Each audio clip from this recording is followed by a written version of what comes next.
Hey everybody, I wanted to discuss something with you guys.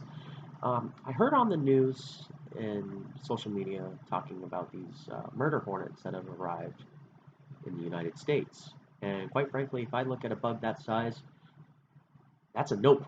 I'm calling that a nope. hmm And you'll see me giving old Elon Musk a call for one of his flamethrowers there.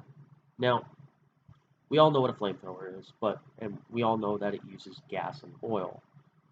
So, where do we get that gas and oil? Well, one of the methods is called fracking, and I believe that fracking is dangerous for the environment. And I'm here to explain to you the hazards of fracking and the hazards that it has towards the environment, wildlife, and humans. So, hydraulic fracturing, otherwise known as fracking, is the process of drilling thousands of feet into these shale basins underground and using a hydraulic pump to pump thousands, millions of gallons of water, sand, and dangerous chemicals into these basins, causing pre existing fissures to open up, allowing for that gas and oil to be refined and extracted. Now, unfortunately, we all use products today that require the use of gas and or oil. So, in a way, we are supporting the fracking industry, and we need to look into different methods because out of the United States, 69% of our wells are from fracking. We need to be more concerned about the well being and the health of our planet. One of these side effects to fracking is air pollution.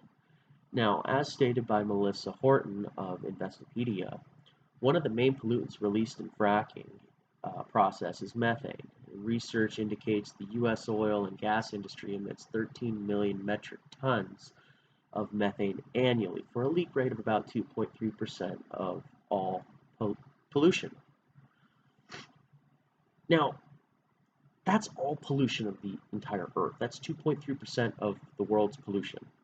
Now, methane, as some of you might know, is a major greenhouse gas and is 84 times more effective against our Earth than that of carbon dioxide. Now, with methane and all that, this is causing air pollution.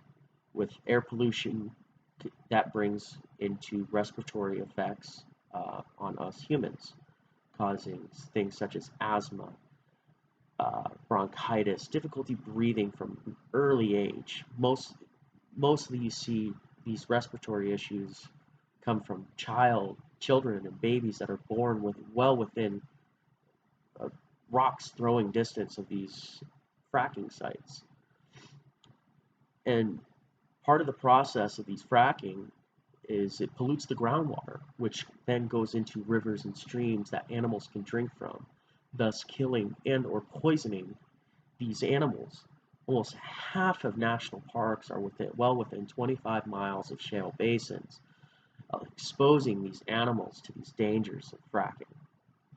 Now, we must find a way to lower our footprint if we're to continue fracking. We need to investigate ways to dramatically decrease the amount of methane that is released into the atmosphere, such as ways of liquid propane gas fracking, which replaces the water and dangerous chemicals in that method and allows us to extract everything, including the propane, which allows us to then refine it and then sell it back into the public or for any propane use. We need to eliminate the use of water and dangerous chemicals. If we're going to continue fracking, we've got to figure out a way that we eliminate that. We need to regulate and limit the number of sites that are constructed around these national parks and populated areas to help keep the pollution down and keep the people safe. By reducing the amount of methane we release annually, we can dramatically reduce our footprint, allowing air quality to improve and reduce the amount of respiratory issues of the American people as well as the world. Now, reducing fracking sites near parks can also help bring back wildlife and allow nature to rebuild and flourish. Now, will these solutions work? Who's to say? But say we reduce our methane production from 13 million down to 6 million. It might not seem like much, but that's 7 million tons that's no longer being produced. That's still a huge drop in pollution. We can look into new, cleaner alternatives that, help save the polar bears, right? And you reduce the melting of the ice caps. So that way, Coca-Cola's can keep doing their marketing campaign. Now, hopefully today you learned what fracking is and how it affects the environment and the people around our sites. Our Earth is delicate, and it has a way of tipping the scales back towards balance. The continued use of dangerous chemicals and water may take us down a path of global consequences. Animals are dying, rivers are drying, and people are getting sick. The common variable between these is from fracking. Now, although flamethrowers do seem nice to use and fun to use, when you find that spider that has been roaming around the house, or you find the hornet the size of Rhode Island, and he decides he wants to make way into your house.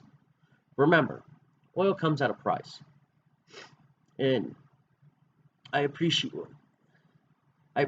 the opportunity to present my beliefs on fracking and the dangers it poses. Thank you and God bless, and have a great day. Be safe, stay clean. Hopefully this quarantine ends. I know I want it to end because I could definitely use a haircut. Thank you. Good night.